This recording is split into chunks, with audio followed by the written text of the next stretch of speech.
Salman Rushdie's book, Satanic Verses, was also banned. So the spree of curtailing the freedom of expression, the spree of containing freedom of press has happened before 49, and during 49 and 50, 51 the act comes, and subsequently also it continues. So it's nothing new. So the amendment, again, a second issue that I'd like to draw your attention to. I said I'm putting it through 4 tests. A 9th schedule was brought into through the first Constitutional Amendment Act. The 9th schedule, sir, is an interesting innovation brought for bypassing judicial review. Why was it brought in? I'm questioning the intent, sir, the constitutional spirit which is not being respected, and the process which is adopted. A part of the test I want every amendment to be put to, so that you know whether it is done with the national interest, or is it done with some economic public good, or if it is brought in because there is a social large good which is required to be obtained. No, the 9th schedule was brought in only because they wanted to bypass judicial scrutiny. Any act incorporated in the 9th schedule became fully protected against any challenge in any court of law under any fundamental right. So even the act declared invalid. Even worse, today about everything retrospective we talk, saying no, nothing can happen in retrospective, it has to be futuristic. So prospective is what? Whether it is taxation, whether it is benefits, whether it is any clarificatory note. But here we go, the act declared invalid by a court becomes valid retrospectively after being incorporated into the 9th schedule. That's the extent to which they went, so that they can bypass judicial scrutiny. And Congress speaks about protecting rights and also on judicial independence, sir. It is shocking. Yes, we'll come. I'll come. Please, sir. Jaramji, take your place. The third point, sir. Please.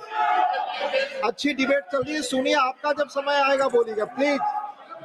SC, ST, OBC, come on, people who sat over Kelkar.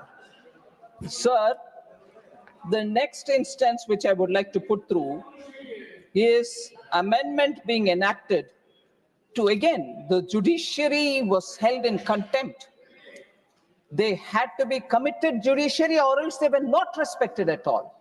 Another example, sir.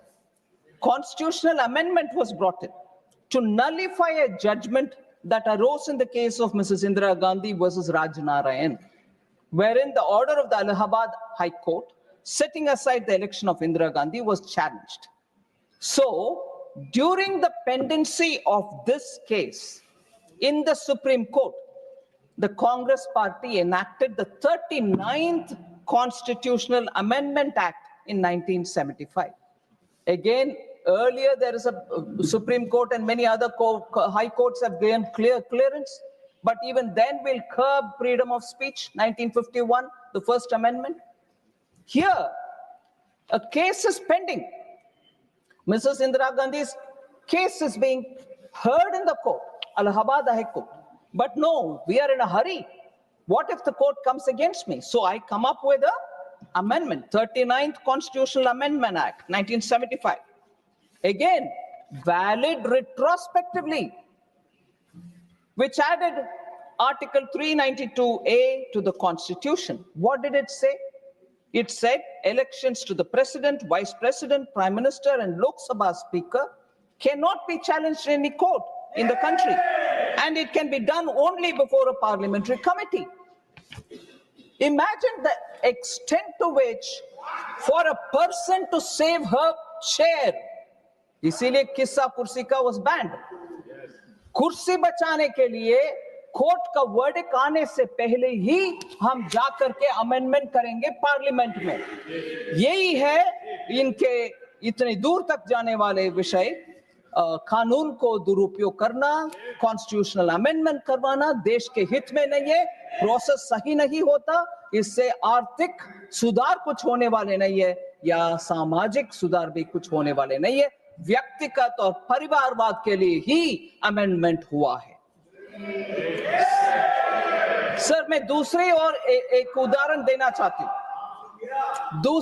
एक और उदाहरण देना चाहती हूं जिससे सामाजिक सुधार के लिए अगर कोर्ट से एक ऑर्डर आता है, उसको भी, क्योंकि हमारे राजनीति के लिए वो उचित नहीं है, इसीलिए सामाजिक न्याय दिलाने वाले कोर्ट के आदेश के खिलाफ आकर के अमेंडमेंट कानून को करते हो हाउस में। इससे बढ़िया उदाहरण नहीं मिलेगा सर शाहबानू बेगम केस में, जहां सुप्रीम कोर्ट ने उस महिला को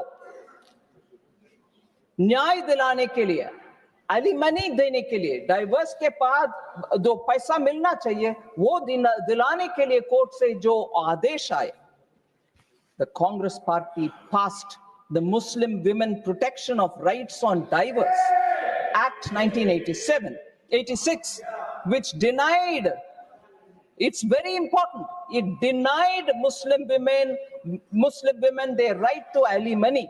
सामाजिक न्याय, महिला के लिए न्याय मिलना नहीं चाहिए, चाहे वो कोर्ट में से आता है या कुछ और जगह से आता है, हम कानून से उनको नकार देंगे। महिला सम्मान नारी शक्ति वंदन अधिनियम ले आने वाले हमारे पार्टी इधर है, इस सदन में पहला कानून जो पास हुआ वो reservation for women sir, whereas the small benefit a widowed woman would have, a divorced Muslim woman would have got, was also defeated by this act. The constitutional amendment which the Congress party brought in 1986. So my test again, sir, neither Samajik Nyay, nor Arthik Nyay, nor the process, nor the constitutional spirit, nothing of this was respected.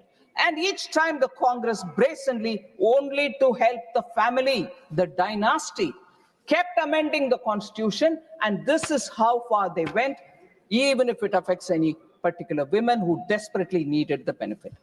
Sir, I'll come again to one more, the emergency, where that one important touchstone, the process, was completely violated.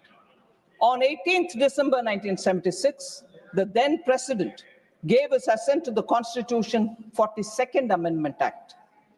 During the emergency, when the term of the Lok Sabha was extended without proper justification, they invoked the law to say Parliament has to be in session for 5 years, but we needed to have one extra year, so the act was extended. The Lok Sabha term was extended. And in that extended term, when the entire opposition was put to jail, there was nobody there, and entire opposition was in the jail, then comes constitutional amendment, sir. The process, the touchstone that we need to have, is the process valid? That was a total invalidated process, and therefore I would think this is a blatant abuse which the country majorly agreed on. Sir, only 5 members opposed the bill in the Lok Sabha. There was none in the opposition in the Rajya Sabha to oppose it. Imagine, constitutional amendment being passed, entire opposition in the jail. In the Lok Sabha, only 5 people are there to oppose it, even some coming from their own party. And in the Rajya Sabha, no opposition. But constitutional amendment, changing the preamble itself happens. The alteration of the preamble to include socialist and secular highlights the disrespect and disregard the Congress has for constitutional processes, principles, and institutions. Sir, the amendments were not about strengthening democracy, sir, but protecting those in power. Again, the process is used for strengthening the family. Sir, Baba Saheb Ambedkar had argued, and I quote, talking about whether the word secularism, talking about whether the word socialism should be included in the constitution.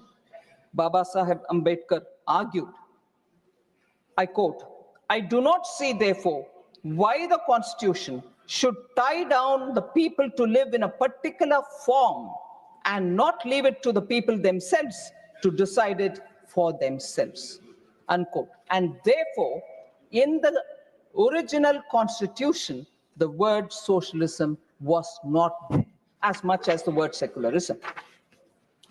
So 21 MPs, all opposition, belonging to all opposition parties, were held in jail.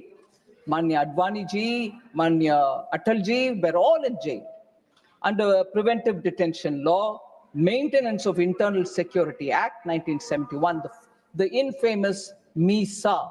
And I know of political leaders who have chosen to have their children named after MISA to remember those black days. And now they wouldn't even mind having alliance with them. Sir, all these together turned the constitution into a qualitatively different text from what it was originally as adopted in November 26. So I'd just like to come here for one observation.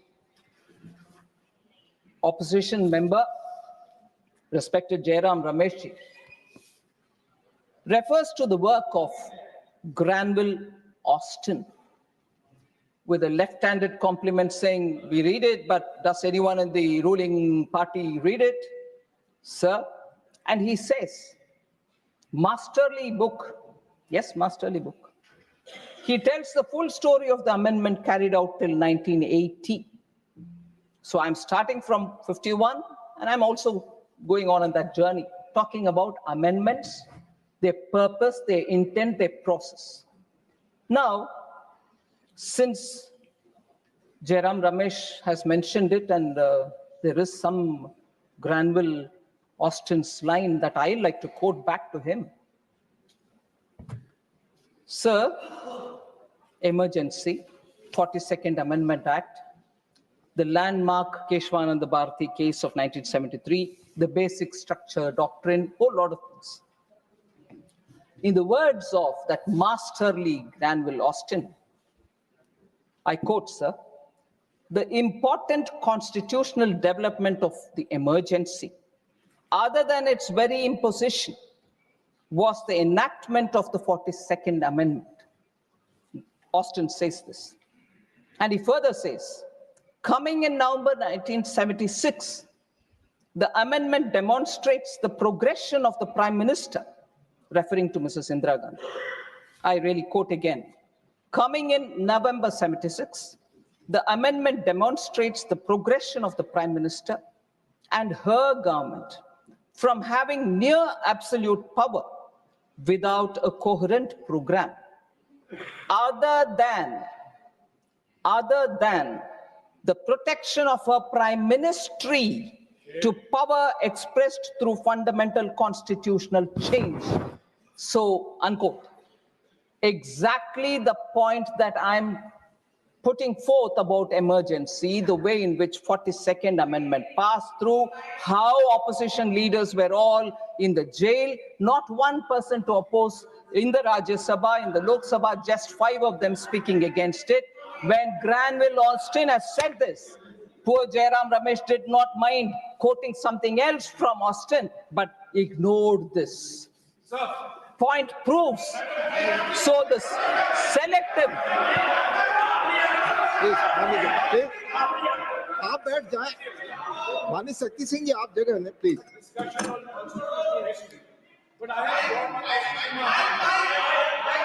माननीय Jairam Ramesh ji, I have Granville Austin in my hands right now, and the same Granville Austin writes that the 44th Amendment was passed by the Lok Sabha and the Rajya Sabha to override the 42nd Amendment, large parts of the 42nd Amendment.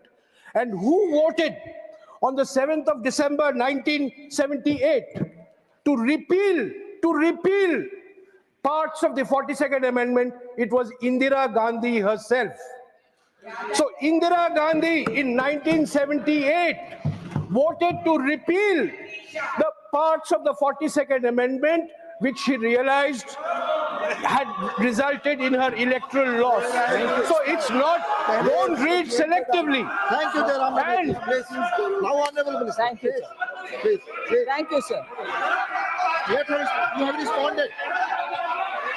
You have responded, please. 1970.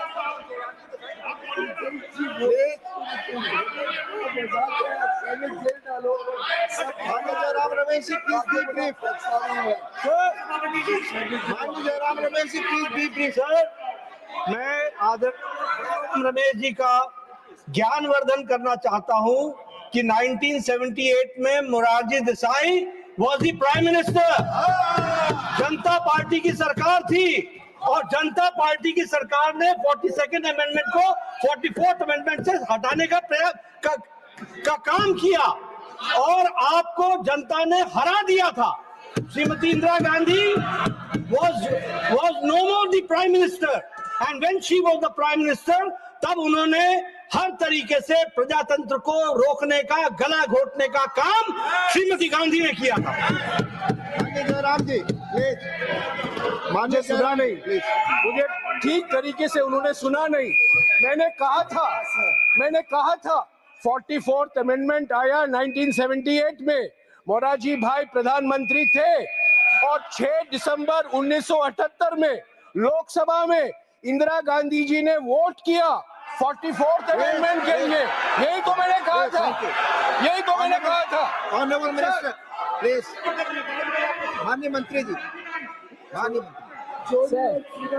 सिर्फ माननीय मंत्री जी की बात record पे जाएगी, please. Thank you very much, sir. And I fully accept Jairam Ramesh's observation. Obviously, Leader of the House was right in saying Morarji Desai was the Prime Minister, and during the voting, Srimati Indira Gandhi had said that, and she supported the changes in the changes to the 42nd Amendment. Very well. But the idea that I have right from the beginning said, yes, Der Aya Durust Aya is what the Hindi language gives me, but the fact remains, and I'm glad that she changed her mind. It was such an improper thing to do during an extended tenure of the parliament, and an improper thing, even worse, to do, putting the opposition and then seeking a constitutional amendment. So at least in 78, after a massive defeat, which of course later she overturned and won the election and came, that's a process, that's the electoral process. That is the electoral process, and electoral process does teach lessons. Does teach lessons, and Srimati Indira Gandhi learned that lesson. I want to say this to the Congress party today. Srimati